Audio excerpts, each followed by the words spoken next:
arriver, et c'est vraiment une commande du journal pilote, essayer de trouver quelque chose qui nous change un petit peu de ces héros à l'américaine, entre guillemets, qui sont omniprésents dans la bande dessinée de l'époque. Et donc il commence par chercher autour d'une idée évidemment européenne et franchouillarde plutôt, et au départ il cherche autour de Jeanne d'Arc et du Moyen-Âge, hein, c'est très intéressant. Et puis il s'aperçoit, après avoir beaucoup travaillé, plusieurs mois, que le sujet est déjà pris, que d'autres dessinateurs ont pris de l'avance sur eux, sur ce sujet, et donc il décide en quelques jours de changer de sujet, de prendre les Gaulois, et vraiment en quelques jours, vraiment, ils mettent au point les petits personnages que vous connaissez et que je vais maintenant rapidement vous présenter. Donc c'est une genèse très rapide et c'est très intéressant parce que c'est un mouvement un peu spontané. Je tiens à dire que, à ce que je crois, à ce que j'ai compris, à ce que j'ai étudié, Astérix ne résulte pas d'une intention des auteurs de faire une œuvre impérissable et extraordinaire. C'est vraiment, ils se sont amusés, ils ont cherché quelque chose de drôle. Ils n'ont pas véritablement fait une documentation au sens où on l'entend d'habitude. Ils ont évidemment travaillé le plus sérieusement possible, comme tout dessinateur et tout scénariste de bande dessinée. Mais je veux dire, ils n'avaient pas l'impression de... Ils avaient fait déjà beaucoup de bandes dessinées qui avaient eu beaucoup de succès, ou Papa, bien d'autres, et ils n'avaient pas l'impression là de faire l'œuvre de leur vie. Ils ont été en quelque sorte dépassés par leurs personnages, et Uderzo le dit toujours aujourd'hui, c'est une des motivations qui fait qu'ils continuent malgré l'absence de Goscinny qui lui pèse beaucoup et nous pèse beaucoup, car évidemment l'humour a changé et la qualité du scénario a changé avec la mort de Goscinny, continue donc à faire des volumes. Je suppose que les souhaits également de disposer de quelques liquidités ne sont pas totalement étrangers à cette question. Voici Uderzo ici au travail, et voici les personnages. Je commencerai par les hommes. Les hommes avec, alors ça on va pouvoir se servir de cet appareil, mais vous les connaissez tous, n'est-ce pas? Alors le premier d'abord c'est Astérix, le petit personnage ici, assez souvent rigolard, quelquefois un peu coléreux, toujours malin, toujours faible, mais ayant à son côté une petite gourde de potion magique, on le devine pas loin. Son compagnon Obélix ici, muni tardivement au 3e volume de son petit compagnon Idéfix, qui est son antithèse, qui est un double comique classique, n'est-ce pas? Alors ce personnage brutal, puissant, etc., mais capable d'attendrissement, enfin bref, on le connaît, c'est Obélix. Ensuite, nous avons le chef, Abracoursix. Abracoursix est le type même de l'ancien combattant de Gergovie, n'est-ce pas, qu'on découvre d'ailleurs sur le tard, dans le bouclier de César, le bouclier de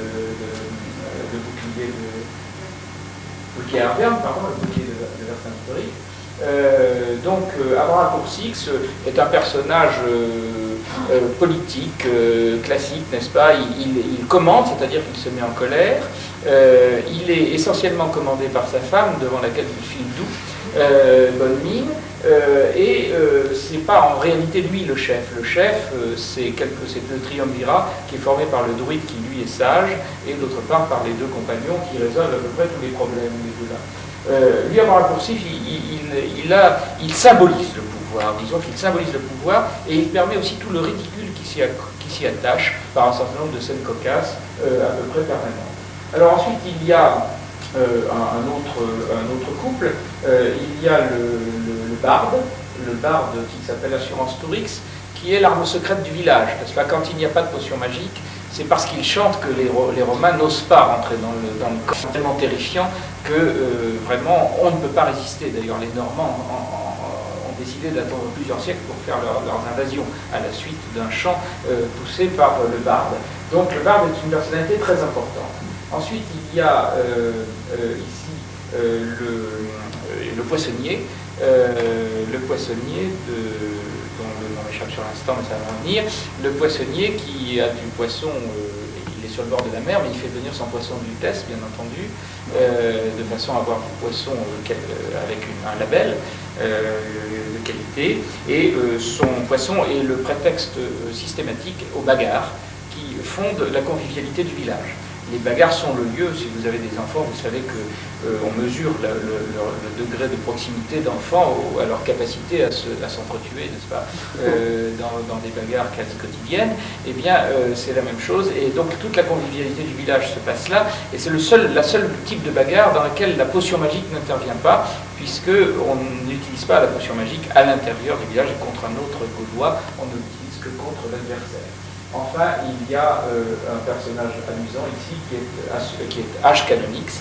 H. Canonix, qui est un homme très très âgé, très faible dans la généralité des cas, sauf dans deux conditions. Lorsqu'il rencontre des Romains où il se transforme pris d'une frénésie absolue pour leur taper dessus et il reprend une juvénilité sans pareil, et d'autre part lorsqu'il s'agit de dire des mots tendres à sa femme, la plus belle fille du village, qui est évidemment extrêmement motivante. Alors ensuite, nous avons les dames. Les dames, il y a d'abord la poissonnière elle-même, c'est ordre alphabétique, c'est le nom du poissonnier. Donc les dames, il y a la poissonnière qui vend un poisson qui peut n'avoir pas l'air frais, et c'est là que se déclenchent les bagarres. Il y a ensuite, dans l'ordre bien sûr protocolaire, la first lady, la femme donc, qui s'appelle Bonne Mine, la femme du chef. Ensuite, il y a la belle dont je parlais tout à l'heure, et cohorte de femmes plus ou moins anonymes. Les femmes n'ont pas le beau rôle dans Astérix. C'est un aspect, heureusement que tout est pris au deuxième ou au troisième degré, car on pourrait au premier degré considérer que c'est une bande dessinée assez macho. Mais encore une fois, systématiquement, tout est pris au deuxième ou troisième degré, donc ça passe relativement bien. Alors voilà les dames. Alors, j'ai donné l'essentiel, sauf bien entendu le druide panoramix, mais on va le retrouver, il est omniprésent dans la bande dessinée, c'est lui qui résout à peu près tous les problèmes. Alors cet Astérix le Gaulois, qui naît donc dans les années 60, va se développer à très grande vitesse. Tout le monde est surpris par le succès de la bande dessinée qui sort simplement d'abord en page dans Pilote, et puis qui ensuite s'assemble sous forme de volume, d'argot, puis un certain nombre d'autres éditeurs reprendront la série au fur et à mesure que se poseront des problèmes commerciaux. Mais en tout cas, le succès est considérable et la cadence de production des volumes est régulière, leur qualité est presque équivalente de l'un à l'autre, je dirais même qu'ils s'améliorent avec le temps. Les ventes sont extraordinaires. C'est par millions et millions d'exemplaires que se vendent les volumes, évidemment ça dépend des volumes, etc. Puis arrive la mort de Goscinny qui vraiment laisse Uderzo désemparé. Ce sont des vrais amis qui travaillent depuis très longtemps ensemble, qui ont une grande habitude de travailler ensemble, et Uderzo n'est pas un scénariste. C'est un dessinateur, autant que Goscinny n'est pas un dessinateur. Ils sont une paire, si vous voulez, absolument complémentaire. Mais la mort de Goscinny donc, laisse Uderzo dans une situation de quasiment de détresse. Il hésite beaucoup, il est prêt à abandonner, et puis enfin il reprendra, et je dirais le mythe, les personnages survivront à leur concepteur, c'est parfaitement clair, puisque encore aujourd'hui, le dernier volume qui a été publié, ce n'est pas celui-là, c'est la Grande Traversée, je vous le montre simplement parce que c'est le moment où nos Gaulois franchissent l'Atlantique et viennent jusqu'en Amérique, donc ça méritait d'être cité ici. Eh bien, le dernier des volumes, la galère d'Astérix, même s'il a bénéficié bien sûr d'un support publicitaire considérable, a un très grand succès. Alors, ce mythe, il se voit maintenant comment? Il se voit d'abord avec l'ensemble de cette production extraordinaire, traduction en 77 langues, c'est quand même, ça mérite d'être raconté. Quand on pense que c'est traduit en slovaque et en japonais, c'est quand même incroyable. En plus de ça, c'est un humour, je vais y revenir, mais c'est un humour et un type d'aventure qui nous paraît tellement hexagonal, à la rigueur européen, on a un peu de mal à comprendre. Bon, donc il y a quelque chose là derrière qui mérite d'être étudié. Autre élément significatif, je vous montre comme ça, c'est le nombre de produits dérivés, d'utilisation du personnage d'Astérix, d'Obélix, etc., dans la publicité à toutes les sauces, vraiment à toutes les sauces, pour lancer du 6 de Savoie, pour lancer de la vache qui rit, pour lancer des crayons Carandache, pour n'importe quoi, y compris des choses... il illégales, enfin des appropriations qui ressemblent à Astérix sans être tout à fait Astérix, etc., le nombre de produits dérivés est absolument considérable et se chiffre absolument par milliers. Quelqu'un me parlait tout à l'heure de Marc Jalon qui nous a prêté énormément d'objets pour notre exposition, a collectionné plusieurs milliers de produits qui proviennent donc de ces choses. Voilà.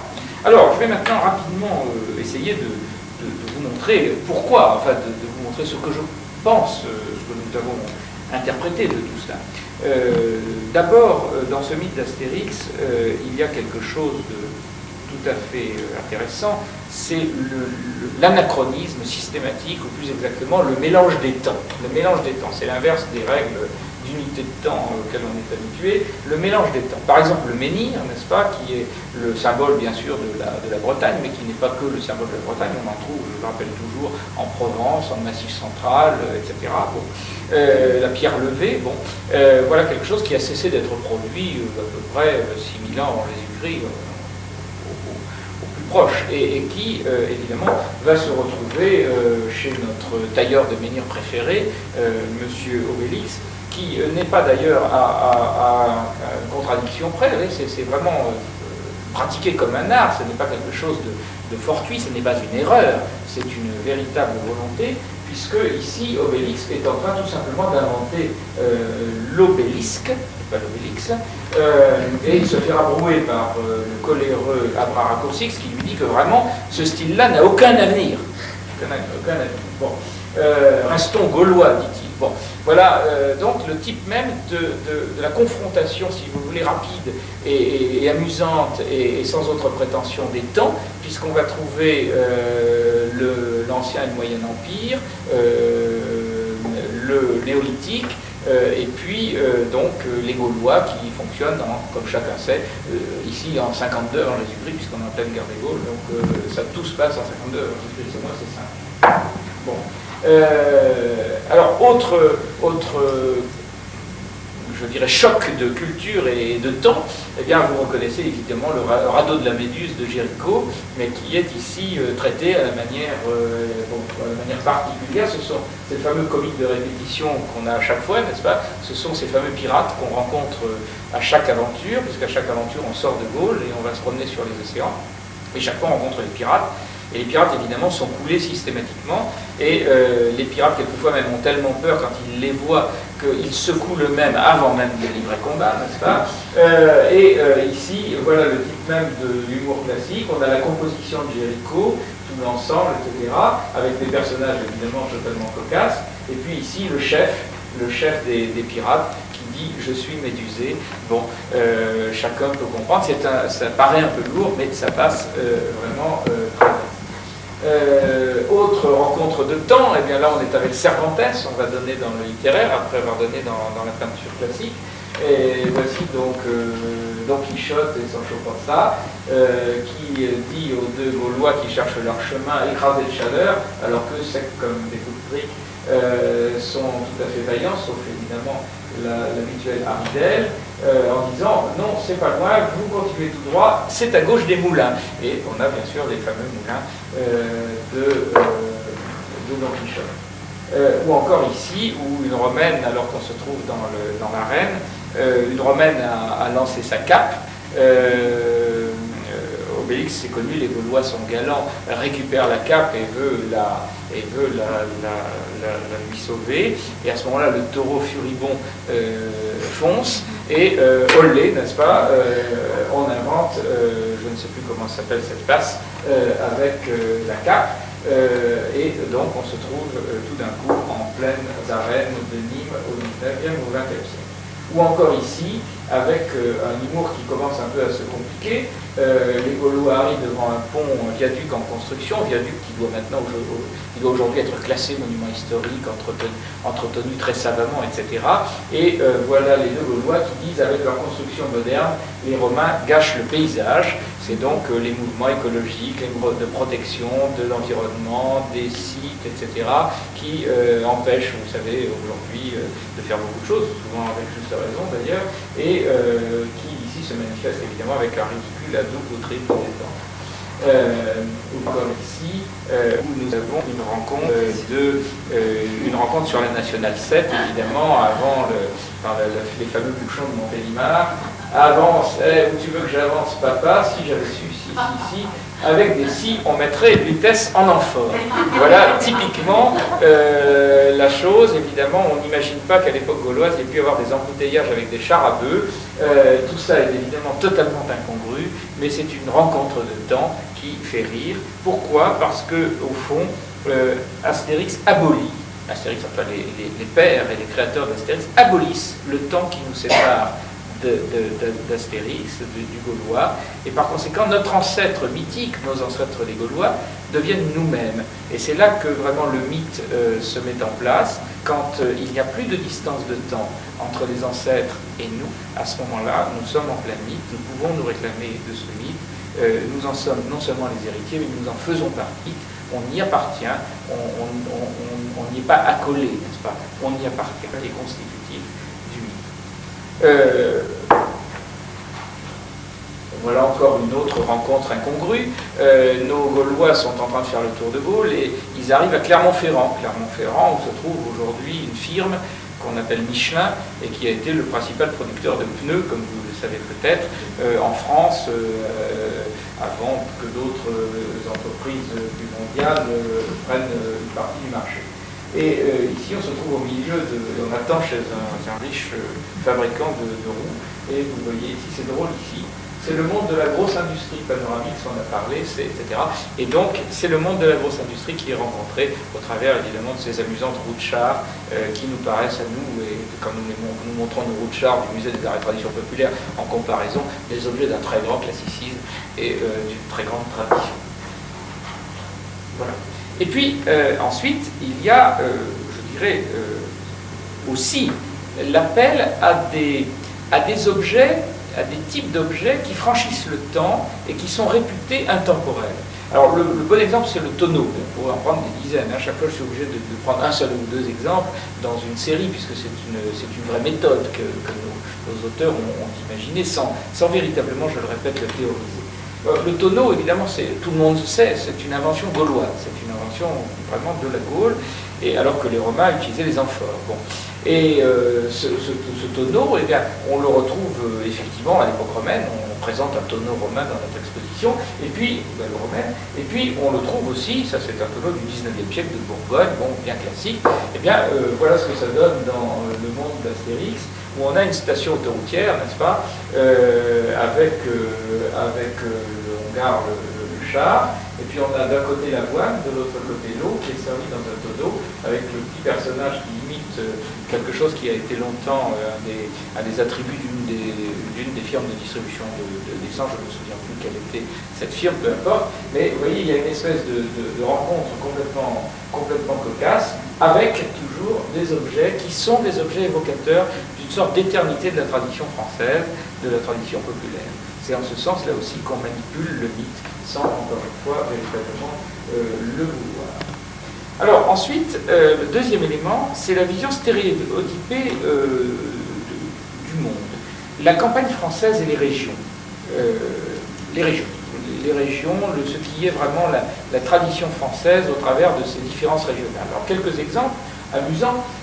Ici, c'est les Normands. Vous savez que les Normands, Pette-Bencuit, Pette-Benquenon, ils sont réputés être indécis. Je me souviendrai toujours que quand j'ai débarqué la première fois à Caen, j'avais rendez-vous avec le doyen de l'université, parce que je devais faire ma thèse sous sa présidence. Et puis, c'est la première fois que j'arrivais, j'étais mal réveillé. Je demande ma route et l'indigène ne me répond pas. Alors, pour l'aider, comme il y avait devant l'endroit où j'étais, il y avait deux routes. Je lui ai dit, est-ce que c'est par là ou est-ce que c'est par là? Et il m'a répondu, très tranquillement, vous pouvez prendre les deux. Et c'est vraiment typique, n'est-ce pas, de cette mentalité. Bien sûr, on rit avec cela. Et donc, voici Rotomacus, donc Rouen, c'est par là, Pette-Bencuit. Bon, voilà, on reconnaît au travers de cela. Ici, c'est le vin de Durocortorum, les experts ont reconnu le champagne, c'est-à-dire Reims. Visitez nos cas, demandez un magnum, et puis ici, on va acheter du vin, on ne peut rien cacher, Obélix. Bon, il n'y avait pas de vin, évidemment, à Durocortorum à cette époque, et surtout pas de magnum. Ici, c'est encore plus drôle, c'est chez les chez les Auvergnats, qui sont réputés avoir chuinté, n'est-ce pas, parler comme chat.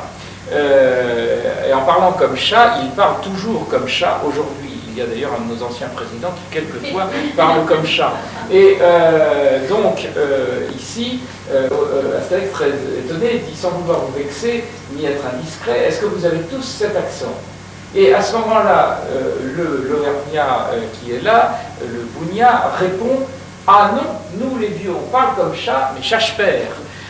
Bon, autrement dit, depuis 2000 ans, voilà, c'est la vision, la chose classique. On a toujours l'impression que tout fout le camp, n'est-ce pas, comme on dit en français, que les choses partent, que les traditions s'en vont, et puis non, c'est resté depuis 2000 ans, donc c'est amusant. Toujours une reconnaissance ici avec à double ou triple étage. Nous sommes à Marseille, la Légion romaine poursuit nos Gaulois qui sont en train de s'embarquer pour aller plus loin, et à ce moment-là, un tavernier qui évidemment a les traits de Rému. Vous reconnaissez ici une scène de Pagnol avec Monsieur Brun, etc. Alors les Romains demandent de le laisser passer, et puis l'autre répond avec un accent qu'on entend chanter: oh dites, oh attendez, vous voyez pas que je joue, vous autres? Je tire ou je pointe? Hein, et ça, c'est la scène, vraiment, si on a vu ces scènes tirées, c'est la scène telle qu'elle est représentée dans le film, ou qu'elle est représentée dans la pièce, évidemment, de Pagnol. Et ici, on est évidemment sur la promenade des Anglais, autrement dit, la promenade des Bretons. Allons vite acheter une spécialité de la ville, et on n'a pas besoin de dire ce que c'est, tout le monde sait que c'est évidemment la salade niçoise et le pain bagna. C'est joli cette avenue, comment ça s'appelle, et on voit les petites starlettes ici avec des visages à la Brigitte Bardot, comme on voit d'ailleurs à l'entrée de notre alliance ici, très jeune, et puis le Bellâtre ici qui se lisse les moustaches en voyant passer les belles. Bon, voilà le genre d'humour, toujours région française identifiée, lisible, etc. Le sommet du sommet, c'est Astérix en Corse. Astérix en Corse, je me suis toujours demandé comment on avait pu être aussi critique, et eux aussi, mais toujours de façon sympathique, bien sûr, vis-à-vis de l'esprit corse, vis-à-vis des caractéristiques du peuple corse, et que ça n'ait pas déclenché de drame. Mais non, ça n'en a pas déclenché, et c'est plutôt sympathique, ça laisse un peu d'espoir. Alors voilà une des scènes classiques, n'est-ce pas, où le Romain qui est en train d'espionner, de rentrer dans chacune des maisons et de faire son enquête, et qui est un jeune qui ne connaît pas la situation, bien entendu, et qui s'est laissé embarquer dans cette aventure, se trouve devant le chef corse qui répond au doux nom de Ocatarina Bellacichix, tout le monde aura reconnu, et à ce moment-là, le chef demande: elle te plaît pas, ma sœur? Et lui il dit: mais non, elle ne m'intéresse pas. Comment alors, si, elle me plaît. Et l'autre dit: elle te plaît, ma sœur, retenez-moi ou je le tue, lui et ses imbéciles. Donc, elle te plaît, ma sœur, elle te plaît pas, ma sœur. Et chaque fois, l'autre se met en colère. C'est la colère du chef corse classique, n'est-ce pas, du chef de clan qui ne supporte pas. Et une autre scène qui est très drôle, Astérix et Obélix sont dans... Non, le chef corse est avec un autre chef corse dans une taverne, et ils sont servis par une femme en noir, avec un visage absolument hermétique, qui ne dit pas un mot, qui a les yeux baissés, on ne voit même pas ses yeux d'ailleurs, elle est vêtue d'un fichu, enfin on ne voit rien qui dépasse, elle pose à boire sur la table, elle repart, tout ça dans le silence, et puis à ce moment-là, le chef corse demande, le premier chef corse demande comment va ta sœur, ou comment va ta femme, je ne me souviens plus, et l'autre répond elle va bien, mais elle est de plus en plus bavarde. Voilà typiquement le genre d'humour, toujours très critique vis-à-vis, très caractéristique, très accusé de caricature vis-à-vis d'un esprit régional. Voilà. Alors le deuxième grand stéréotype, c'est la ville, l'habitat, le village, mais surtout la ville. Alors la ville, voilà encore une situation cocasse. Les Gaulois arrivent devant Lutèce, et à ce moment-là, on voit un village, un vague village au milieu du Nil, et que ça ne paraît pas quand même immense, et c'est pas la capitale que l'on sait. Eh bien, la réflexion d'Obélix, que c'est grand, et il est complètement ébahi par la taille de ce village. Voici ce village, qui est évidemment très caractéristique, avec un bazar invraisemblable dans la ville elle-même, et puis ici une organisation de la partie officielle romaine un petit peu plus grande, et puis évidemment à l'intérieur les embouteillages que l'on connaît et qui caractérisent les Paris. Par opposition, Rome apparaît comme vraiment quelque chose de planifié, de monumental, et la différence est considérable. Hein, quand on voit, quand on parle les deux images, il y a vraiment une volonté de marquer très puissamment la différence de civilisation entre Rome et la Gaule. Et les deux vont pouvoir se rejoindre à un moment dans le domaine des dieux où l'on voit un jeune énarque. Un énarque, c'est l'école nationale d'administration, mais chez les Romains, c'est un membre de l'école nationale des affranchis. Et donc un membre de l'ENA qui vient pour résoudre les problèmes de César, c'est-à-dire pour vraiment envelopper le village gaulois qui résiste toujours et encore et le neutraliser, le transformer en un grand domaine, un grand ensemble immobilier parfaitement à la romaine, etc. Et évidemment, il va se casser les dents, comme vous pouvez l'imaginer. Voilà à quoi ressemble normalement le village gaulois. C'est l'anarchie à l'intérieur d'une palissade, et puis un petit peu de culture. Vous voyez qu'il n'y a pas grand-chose, on ne s'occupe pas beaucoup de l'économie dans ce coin-là. Et puis il manque tout autour les camps, les fameux camps retranchés de petits bonhommes, Rome, etc., dans lesquels résident les Romains, qui sont d'ailleurs davantage surveillés par les Gaulois qu'ils ne surveillent les Gaulois, puisque, comme vous le savez, ils se font rosser absolument régulièrement, on le reverra. Et à ce moment-là, cet énarque a eu l'idée de faire ça, n'est-ce pas, et de prendre en tenaille comme ça le petit village gaulois et de l'isoler au milieu des immeubles, tout parfaitement organisé à la romaine. Et puis ça, évidemment, ça ne va pas marcher comme vous pouvez l'imaginer, et il va repartir gros-jean comme devant. Bon, et puis ensuite, il y a, ça c'est le deuxième stéréotype. Le troisième stéréotype, c'est celui des pays étrangers. Alors les pays étrangers, on les rencontre à chaque aventure, d'une façon ou d'une autre. Soit les étrangers viennent, soit on va chez les étrangers, on va en Amérique, comme vous savez, où on va rencontrer les Amérindiens, et on va recevoir les Normands terrifiants, qui n'ont peur de rien, qui ne connaissent pas la peur et qui vont repartir en la connaissant, puisqu'ils auront entendu chanter le barde. Alors là aussi, anachronisme sur rien à voir entre les Normands, les Vikings et puis les Gaulois, mais voilà. En général, c'est sympathique. En général, les étrangers sont traités d'une façon amusante. Les Bretons, c'est-à-dire les Anglais, sont traités avec une francisation des anglicismes, n'est-ce pas? Bon, tout ça est très amusant et très sympathique, c'est jamais méchant. Un seul pays, une seule nation est traité un peu brutalement, je dirais, ce sont les Allemands avec les Goths qui sont un peu violents tout de même, la caricature est un peu forte, et je n'ignore pourquoi, mais vraiment je n'ai pas réussi à comprendre, mais en Albis peut-être qui était porté sur un pavois, pas les Gaulois. Mais là, ce sont les Gaulois. Donc le chef franc ne peut être présentable que s'il est porté sur un pavois, c'est-à-dire un bouclier, et le bouclier est porté par deux hommes. Il doit être porté par deux hommes. On ne peut pas le porter à moins, un chef aussi gros, vous imaginez, mais de toute manière, on ne peut pas porter un bouclier plus un chef à une seule personne. Donc le modèle standard, je dirais, le rang du chef de base, c'est deux porteurs. Or, il se trouve que les porteurs sont en grève ou malades, je ne me souviens plus très bien, et donc c'est Obélix qui va se charger de porter le chef. Alors, il le met sur le pavois, le chef est porté comme un boc de bière, si vous voulez, et puis ici, Obélix se tient dans la position du serveur de café, on lui a mis d'ailleurs une serviette au côté, et à ce moment-là, le Obélix sort de sa case, de sa hutte, en disant « Que fait Obélix ?» Et Astérix répond « Il est en train de servir un demi-chef, bien entendu, puisqu'il n'a qu'un seul porteur, c'est donc un demi-chef, il est en train de servir un demi, et un demi, c'est évidemment la